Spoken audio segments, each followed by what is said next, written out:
World War I began on July 28, 1914, when Austria-Hungary declared war on Siberia.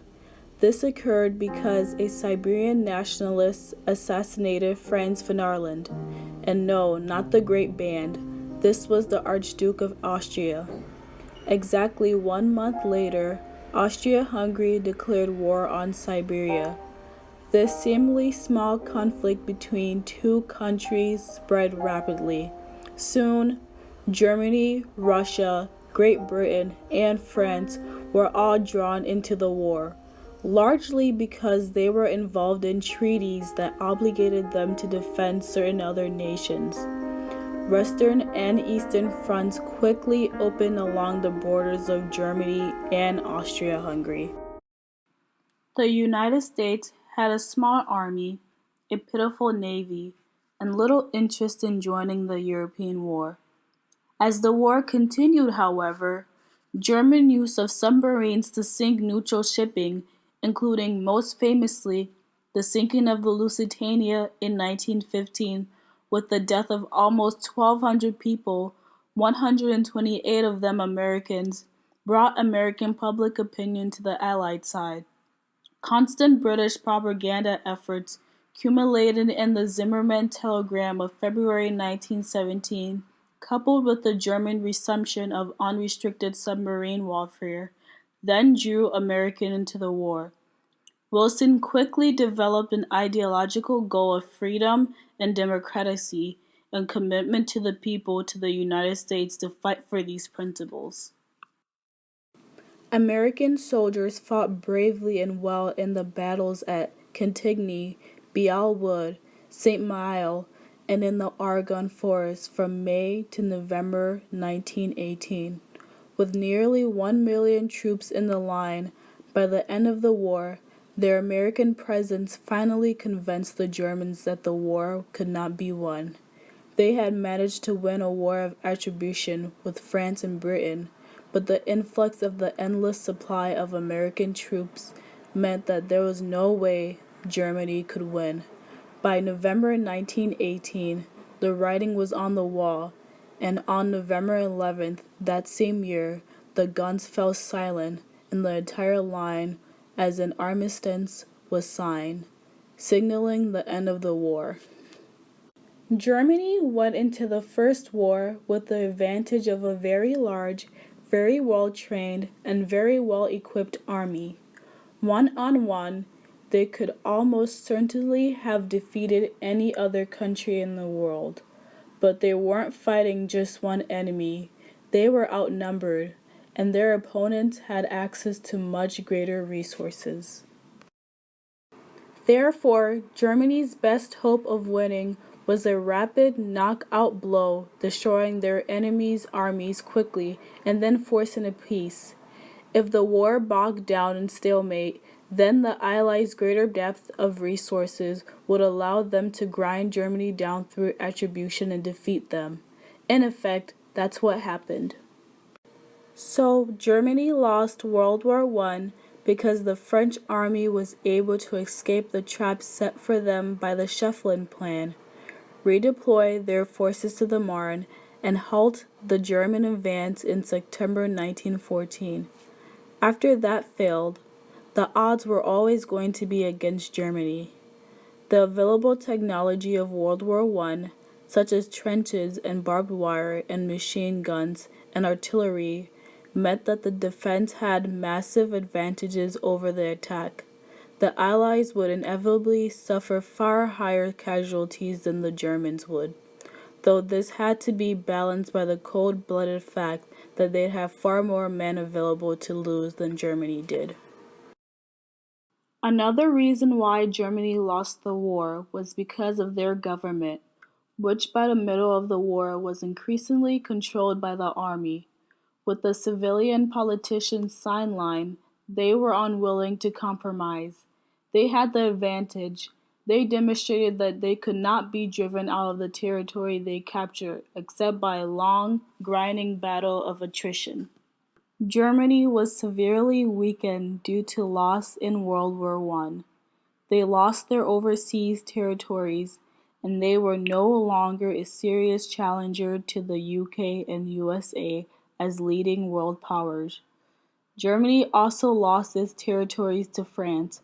However, the loss was not utterly devastating because Germany still had most military and industrial capacity in place, just unable to reach potential in these areas due to peace treaties signed to end the war. Germany's economy and morale would decline given rise to Nazi Party, which would crank up war machine, becoming dominant once more in the 1930s, precipitating World War II. The Great War affected all areas of life in America and continued to have its effect for many years to come. As a result of the USA joining the war in 1916, industry production in America boomed.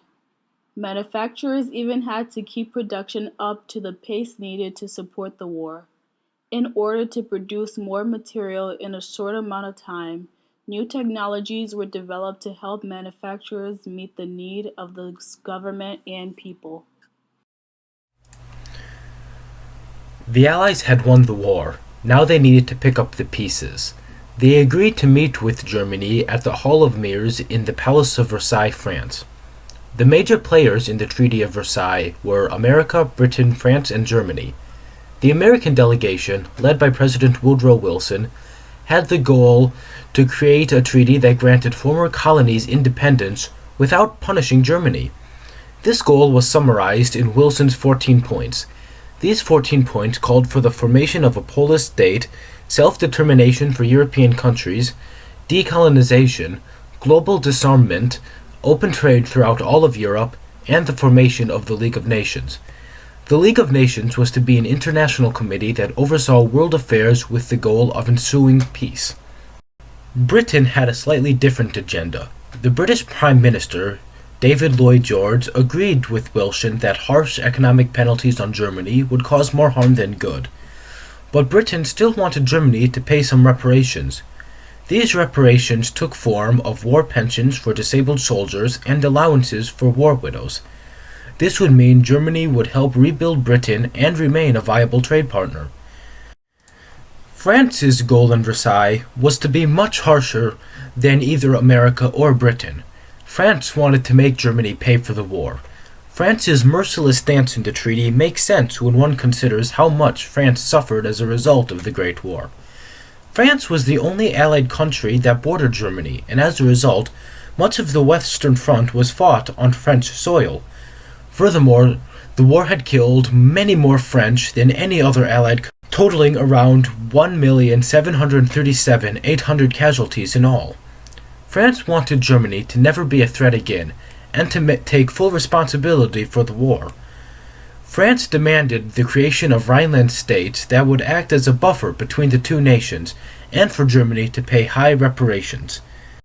While America, Britain, France, and Germany were the major participants in Versailles, they weren't the only ones. China, Italy, Japan, and others were also present at the treaty. Italy joined the Allies as a result of the 1915 Treaty of London. In this treaty, the Allies promised Italy new land along the Italy-Austro-Hungarian Empire border. They also were promised parts of Dalmatia and numerous other islands along Austria-Hungary's Adriatic coast. As the war progressed, however, the Allies began to see Italy more as a liability than an asset.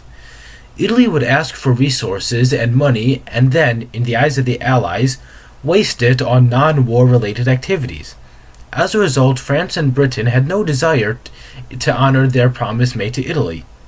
America was even more vocal about denying Italy land. To Wilson, granting Italy land would directly defy his desire to decolonize Europe. Japan was another Allied country similarly disappointed in Versailles. Japan agreed to the League of Nations but demanded racial equality throughout the League. This demand went nowhere, however, because without the concept of white supremacy, colonization was impossible to justify. This resulted in Japan's desire for equality being vetoed. The treaty resulted in Germany losing 27,000 square miles of land and between 6.5 and 7 million people to France and Denmark. Furthermore, Germany was forced to demilitarize to a standing army of only 100,000 and have no navy or air force. As for reparations, Germany ended up paying the equivalent of $442 billion in modern day currency. Germany lost all of its colonies as a result of Versailles. Its Shandong territory went to Japan. This angered China, who believed that the land belonged to them. Germany's African colonies were split between Britain, Belgium, and France. As for Europe, the Austro-Hungarian Empire was split into four countries: Austria, Czechoslovakia, Yugoslavia, and Hungary. And finally, Russia lost land that was later turned into Finland, Latvia, Lithuania, and Estonia. No country was happy after Treaty of Versailles because different victors wanted different things, so they couldn't all have everything they wanted. Britain and France did not want a League of Nations, but Wilson insisted on it. Clemenceau wanted crippling reparation. Wilson and Lloyd George did not. It is not even that the victors didn't try to get everything they wanted. They pushed things to the point where in March 1919, the conference was about to break up in failure, and Lloyd George did not step in and push through his Fontainebleau Memorandum, whereby he forced Wilson to accept reparation and Clemenceau to accept the League of Nations. So the eventual Treaty of Versailles. It is rather obvious to say that it had to be a compromise, and a compromise is by definition not getting all you want. Moreover, it was not as though the victors had only themselves to think about. Perhaps if they had gone to Versailles thinking only of themselves, some of the leaders could have got everything they wanted. But the leaders, as Wilson pointed out in his opening speech, had much more to do at Versailles than get something for themselves. The world was in ruins after the Greatest War. In Eastern Europe, three great empires had collapsed and there were literally no countries at all. The Big Three were very aware that it was their job, not just to get what they wanted, but to rebuild the world to make it safe for democracy. That was especially the vision behind Wilson's 14 points and the League of Nations. But Lord George felt the need for justice in the peace. So one could argue that a second reason the victors didn't get everything they wanted was because they didn't even try. They had other, more noble ambitions. The U.S. response to the League of Nations was that the Treaty of Versailles was the treaty that set up the League of Nations, and not agreeing to it meant not being part of the League of Nations. The next reason that America did not want to get involved in European affairs is that because they did not want to risk more Americans dying in the war as they had in World War One. Rise of fascism in Germany. Germany was one of the big losers of World War One. It lost a lot of its land. The winners of the war made Germany give up most of its weapons, and the government had to pay for the destruction that occurred during the war.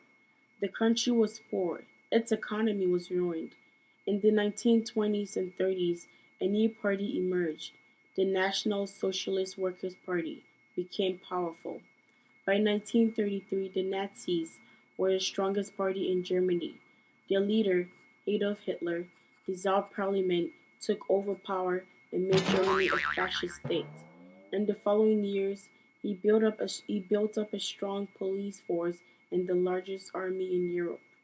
The Treaty of Versailles made Germany destitute. It made them desperate, so Hitler seemed like a better option. The Treaty of Versailles punished the people of Germany.